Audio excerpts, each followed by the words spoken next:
Assalamu alaikum my YouTube family, welcome back to my channel Ed for Medicos. And in today's videos we are going to discuss about how to write the SEQ. What is the full form of SEQ? Means all the information you need to know about the SEQ.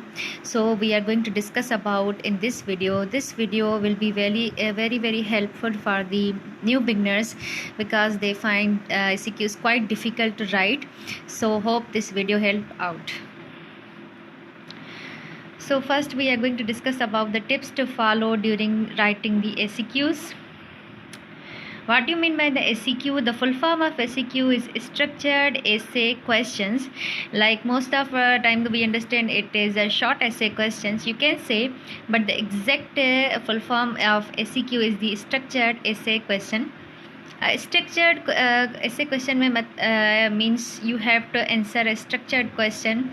You have to answer the question with your knowledge that you have learned. So that's why this is known as the structured essay question. So number one, the first trick you must follow is must read the headings over the question paper and check out if there is any compulsory question.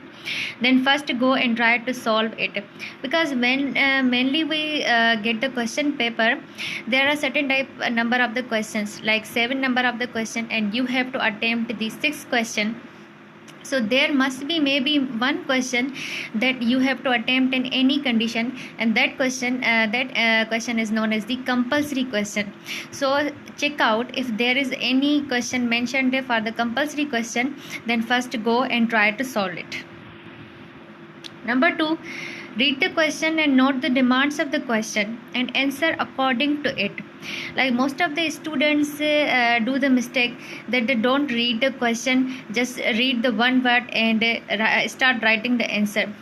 Don't do this mistake. Read the question, note that what the author is asking from you, what the teacher is asking from you. Either it is asking from the diagram, because most of the time we get the question like show the different parts of the brain with the help of the diagram. Show the lymph node, the histological diagram of the lymph node. Means sometimes you got the diagram, sometimes we got the difference, that you have to write the difference between two. Write the difference between the skeletal and smooth muscle. Write the difference between the DNA and RNA. So the best way to write the difference is to use a table form. Sometimes you got the importance of the questions, means you have to read the demands. First maybe you get the describe this thing and also describe the clinical importance. So you have to answer these all questions, means you have to first properly know what are the demands for the question. Third is the presentation of your answer is must, because it is very important point. Because when the teacher is going to check your answer sheet, there are the many answer sheet, and it is very necessary to make your answer sheet very attractive, to make your answer sheet very clean and neat, to make it easier for the checker to check your question paper and give you full marks. So first you have to try to write in the neat and clean method.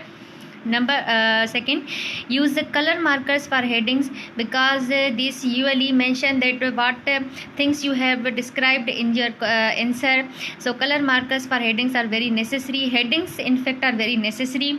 And divide the answer into different paragraphs. Like in the question, the teacher has asked you that write the mechanism and then write the clinical importance. Now the normal student start to write the whole section in one paragraph, but don't do this. Divide the first thing, means describe thing in that first paragraph, and then write the clinical importance in the second paragraph, so that it is clearly mentioned that you have described the things that are asked in question.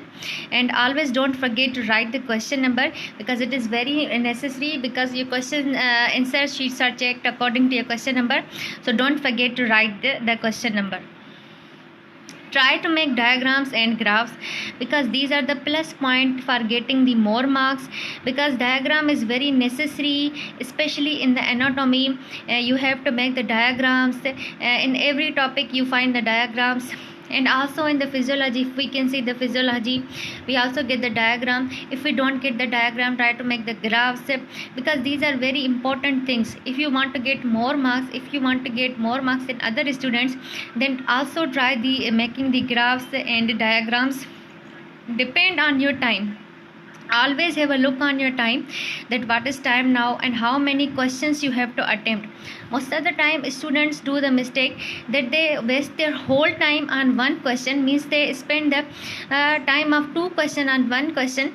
So the result is that they will write the full answer of one question and nothing time left for the second question. So the question they have written get the 5 marks, but they have lost the other 5 marks in try to make a large question. So always have a look at your watch and make always try to attempt all the questions you have to say, like from the 7 question try to attempt all the 6 questions what you have to say, and always try to do the compulsory question. Number 5, write the clinicals related with the topics.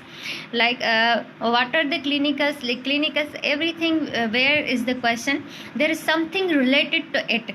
Like come to if you have asked to write a short essay question, a structured essay question on the femoral triangle, femoral canal. So the thing come in your mind that what is the clinical related with the femoral triangle or femoral canal? That is the femoral hernia. If you line 1 or 2 line on it, that will make a teacher very glad, because teachers are very very interested in the clinicals. So try to write the clinicals if there is any topic related to it. If we talk about the second year student, suppose you are asked to write a note on the inguinal canal, then what the clinicals hit you when you are reading the inguinal canal? That is the inguinal hernia. So try to write it. And when we look at the physiology, like you have to say that write on the cerebellum. So what are the abnormalities related with the cerebellum, nystagma, the different abnormal uncoordinated movements? You have to write these all the stuffs that is the clinical related with the particular topic.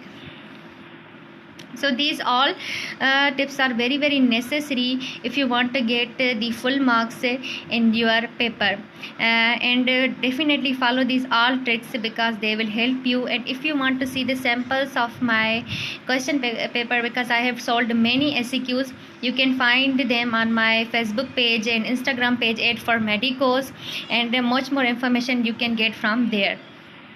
Thanks for watching, and if you are new to my channel, then definitely do subscribe to my YouTube channel, like, and definitely do comment on it. Thanks for watching.